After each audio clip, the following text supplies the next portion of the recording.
Hello, my name is Alina, and right now I'm at the conference that's called MDS, so Million Dollar Seller Summit. It's for e-commerce, so all the members of this community are meeting at Barcelona in my own city.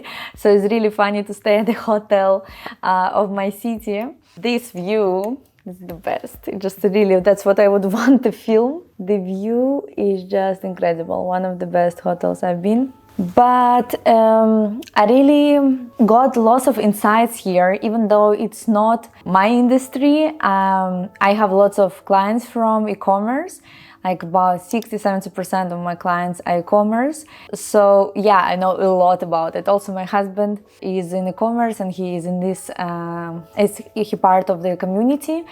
But the thing is, like, yes, I do know a lot, but like I'm at a conference that's specialized in this.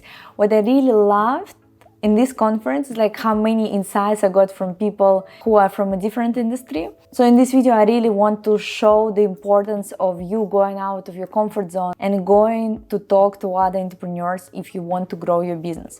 And I hope you do, because our advice is better not to be entrepreneur if you don't want to grow. Because growing your business is not about money. In my case, for example, is not. It's lots of other things that can be motivating you.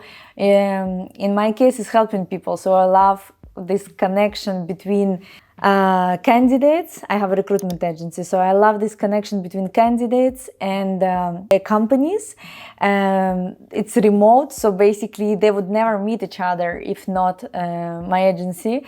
And so it really motivates me a lot to change people's life on both levels. Like the entrepreneurs are expanding their vision, they are growing their dreams through also hiring better people outside of their countries. They're expanding their vision and understanding of the cultures of those countries.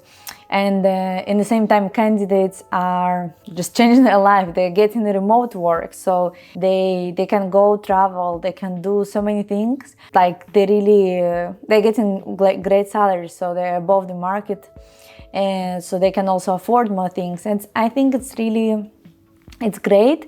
It's beautiful. So that's what motivates me. That's what drives me. And here I also heard about many different motivations why people grow their businesses. And so a few things that people talk the most about, I think, on every conference, the challenges that they are facing is organization, like their leadership. Leadership might be not in place. That's one of the biggest challenges also. Their team. The team might be not motivated enough. And so today I would like to share some life hacks about those topics, the things that I've heard and were the most mind-blowing for me. So let's start with the work-life balance. Like every entrepreneur needs to keep it, because we always working, so we are never stopping. Our mind never stops. And to get refreshed, to get new ideas, to be creative, you need to have a structure. And I think what I've heard and talking to all these people at the conference, and this conference and many others I've been this year, is that all the people who have structured work-life balance, they achieving success at a way higher rate. So all the people who are saying just like, oh, well, I'm trying, I'm doing this, they don't have any structure, they're like, so I'm spending my free time with my family, and then if I have more time, I try to fit my hobbies. No. So that's not the way you can support it. So I think only the people who actually schedule their dates with their husbands and wives, those are the ones who actually gonna have those dates. If you don't schedule it, if you don't find time in each other's schedules, for example, you're not gonna have this quality time with your husband or wife and partner, or just even for dates if you're single, like all these have to be scheduled. And there are many people, enormous amount, who don't know how to schedule their time. They want to be more creative with their time, to have to fit things on the go. low. So those are the people who usually have these balances. And so funny enough, it's really funny, like scheduled dates, and sounds boring, but actually I've heard the best life hack at this conference from a girl who with her husband has dates. Every Friday they have a date, and they have kids, so like, you could say like, oh, they can do it. No, they schedule it, they're like religiously doing it. And my first thought was like, I will run out with ideas for the dates very quickly, because for me, I was thinking like, oh, you just go to dinner every time, so boring. So of course I asked her, and she said like the most amazing thing. Basically, they have list of 10 ideas each, and then they mix them, like they just maybe make a hat, I don't know what they do, but basically they just mix these ideas randomly, and every week they take one idea from those 20, pick it, and there's like a cinema night, I don't know, going with bikes around the city, and like you can create many of them. And so I thought it's just like the most amazing thing, and I really want to repeat it. So again, time blocks, it works for me very well, like all my days scheduled. I know that if I meet my girlfriends this time on Wednesday, we need to agree on the next meeting already, otherwise we are gonna never find a time in our calendar that's gonna work in the last moment. So we just agree like we are meeting in 2 weeks because you're going to vacation. Okay, great. And so like I do it during the week because I feel more relaxed and I get more energy doing it in the middle of the day. So sometimes I start like my Friday morning with ceramic class. As I said, my Wednesday is usually time with the girlfriends. And then I think that's the only way how you can actually organize and manage your free time. You need to manage your free time, unfortunately. Otherwise, as busy people nowadays, busy entrepreneurs, it might become really impossible. 2 other things that I've got for motivation of employees that I've never heard about before. They are more about, I think, a bit of team building, but also motivation. Basically, one of the companies, they understood very early on that they need to implement AI in all their processes.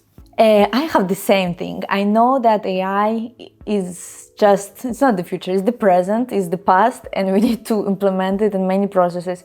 How do you motivate your employees to use AI? The nicest thing that I've heard is to create every week 10 minutes time after the team meeting or in between when you meet, and each person has to share how they use the AI in a cool way in their department. I think that it will work well, and that's something that I'm gonna do 100%. So how you can use AI? You can use AI for recruitment, in job descriptions writing, in answering candidates, in summarizing CVs, in summarizing overviews of the candidates. You can use tons of things to make the work more efficient, and that's something that we are gonna do even harder because we are already doing it, but it has to be, it has to be really done well. Then another thing that I've heard that I really liked, every week on the end of the team meeting, one of the teams of the companies that I've met, they are choosing one deep question for the next week that they need to share with each other a story about this question. So for example, the question is like something you're the most grateful for example. And in a team of 15 people, they share what they're most grateful for. Maybe they can make like kind of groups like what people are the most grateful for in their lives. Then could be a question that would be more about the experiences. I think I cannot come up with it, but actually who would come up incredibly is ChatGPT. I love to use ChatGPT for creating deep questions, and I think it would work amazingly for that. So then there was another question that I love that we discussed, is the books or quotes that affected our life. There were a few that I loved, but lots of people are fan of Dan Sullivan. And me too. And so I think that all the books that they made with the partner, with the writer, are really impactful. So I'm gonna leave here a few. So those are The Gap and the Gain, Who Not How, 10x is easier than 2x. All those books are really impactful and important, and I think like must read. Another thing that I also see as a common thing among all the companies who have from 5 to 100 employees is organization. So that's an issue, it's a pain. Obviously hiring as well, it's always the most pain, but I can answer questions about that. But I feel that organization is a big pain, like structure of the company. Many people are lost about how you actually can organize your company if you are like you didn't do it before, if it's a messy right now. So EOS, it's something that is working very well for many people, and I've never heard anyone complaining or saying that it doesn't work for us. If they done it well, it works for everyone. So I really recommend using that as well if you need a structure in your company. I've done it about 2 years ago, maybe 1 year and a half, and we've done some mistakes. We are gonna change the structure right now to do it better and not to repeat our mistakes. So yeah, that's all I want to say about the conferences, events, and I want to sum up that I think for each entrepreneur's self-development is extremely important to just go and meet people. Just talk about your challenges, brainstorm, ask for advices. And the most beautiful thing if you have a remote company is that you can do it remotely. And there are many conferences, masterminds where you can meet other entrepreneurs, consultants, coaches, and talk about it remotely. So that's really amazing because you don't need even to go anywhere and you can get new ideas and improve your business.